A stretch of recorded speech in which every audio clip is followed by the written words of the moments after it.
Bon, on vous en parle depuis tout à l'heure, maintenant on va vous la faire voir, hein. Donc la plateforme se présente comme ça. Donc c'est la page d'accueil dont vous parlez, Siva, qui est le seul endroit qui est indexé par les moteurs de recherche. Le reste, après, dès qu'on rentre dedans, c'est privé. Donc quand on rentre dans la plateforme, on a un menu bandeau, hein, où ici vous pouvez accéder aux publications auxquelles vous n'êtes pas abonné, parce qu'en fait c'est un réseau social, une plateforme collaborative standard, dans lequel vous abonnez à des contacts, à des entreprises, à des sujets. Et on va vous pousser sur le fil d'actualité ici les éléments qui contribuent à votre réseau. Ici, vous allez pouvoir rechercher les communautés, c'est-à-dire les groupes sur lesquels vous n'êtes pas abonné.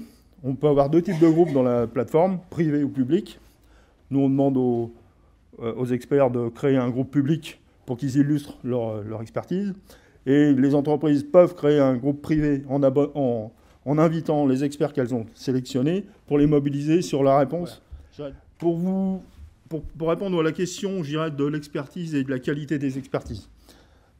La sélection est très pilotée, puisque c'est souvent des relations qu'on a sur le long terme. Moi, j'ai participé à inviter plus de 1000 experts sur 38 pays. Et après, une fois qu'on les a invités, on va un peu plus loin, on les aide, parce que le modèle de l'heure aussi change le modèle de business des experts. Et donc on les accompagne aussi, où on a lancé une web-série qui s'appelle La Parole d'experts, qui est exclusive à la plateforme, qui permettent à des experts donc d'exprimer un retour d'expérience opérationnel, puisque les experts, c'est des gens opérationnels. Donc ça, c'est le fil d'actualité dans lequel on peut interagir d'une manière totalement transparente, publier, créer une concertation. Je voudrais savoir qu'est-ce qui va se passer sur les nouvelles normes ISO 9000 dans les 2 ans. Qu'est-ce que vous en pensez? J'invite. On peut créer un sondage, on peut créer une idée, un laboratoire d'idées, pour que les gens puissent s'exprimer. Et donc, toute la partie contributive. Ensuite, on peut rechercher des profils. Vous êtes entreprise, vous recherchez des experts. Vous êtes expert, vous recherchez des entreprises. Ici, c'est pour nous contacter. On a une messagerie interne. On a un système de notification. On a, bien sûr, le profil. Et puis, comme on est une plateforme internationale, on peut changer la langue en direct. OK ? Sur la partie gauche, ici, vous avez votre boîte à outils. Donc, vous avez de quoi... pardon, excusez-moi. De quoi renseigner votre profil, comme dans toutes les plateformes. Pouvoir stocker des vidéos, parce que derrière, il y a une box, derrière, où vous avez un espace disque pour partager les documents ou quoi que ce soit. Donc ici, on retrouve, je dirais, tous vos outils là, c'est vos communautés, donc les groupes dans lesquels vous pouvez interagir. Et je vais aller directement au cœur du sujet, qui est la demande de service. Donc ici, on pilote une demande de service en 6 étapes, où donc le client va pouvoir vous solliciter sur un projet. Et donc, vous allez pouvoir échanger sur la plateforme. Donc ici, on a une demande, on peut interagir soit sous forme de fil d'actualité, soit sous forme de chat. Une fois que vous êtes mis d'accord sur le périmètre de la demande de service, vous allez émettre votre proposition comme vous faites aujourd'hui. Donc vous allez poster la proposition sur la plateforme. Là, le client va pouvoir la valider ou pas. D'ailleurs, vous demandez différentes versions et ainsi de suite, en disant là, je ne suis pas d'accord ou quoi que ce soit.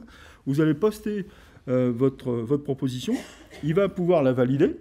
Une fois qu'elle est validée, vous faites votre mission. Et comme le disait, je dirais, Siva, comme le client ne peut demander une demande de service que s'il a le nombre d'heures que lui propose l'expert, tout le monde sait qu'il s'est engagé, le client s'est engagé, et l'expert va être sûr d'être payé s'il fait le travail. S'il ne fait pas le travail, il ne sera pas payé. Donc l'expert fait la mission, et à un moment donné, il va poster sur la plateforme, donc qui est une étape qui est ici, il va poster sur la plateforme un livrable, ce qu'on considère dans notre propos d'un livrable, qui est dire, si c'est une journée de formation, c'est la feuille d'émargement, si c'est, je dois répondre sur une analyse, c'est quoi un data lake sur le big data, et puis je dois lui donner un document de 50 pages, je lui donne un document de 50 pages, donc je le poste sur la plateforme, le client va pouvoir en prendre connaissance, il va pouvoir le valider ou pas et demander différentes versions aussi à l'expert, et une fois qu'il va l'avoir validé, la plateforme va payer directement l'expert, puisque en fait, on a connecté derrière tout l'aspect, je dirais, finance de la plateforme. Dernière étape, on demande au client d'évaluer l'expert sur 3 axes. Est-ce qu'il a répondu aux besoins? Est-ce qu'il a répondu dans les délais? Est-ce que le rapport qualité-prix pour vous est bon? s'il donne une notation à l'expert. Donc on est vraiment... Et ce process est piloté derrière, en back-office, pour relancer l'expert quand on lui a demandé une proposition pour vendredi, et puis que vendredi, il n'y a toujours rien, mais aussi pour le client, pour lui dire, l'expert vous a donné votre proposition, vous deviez valider lundi, on est mardi, ça n'a pas bougé, qu'est-ce qui se passe, hein? L'idée, c'est de réduire vraiment ce temps.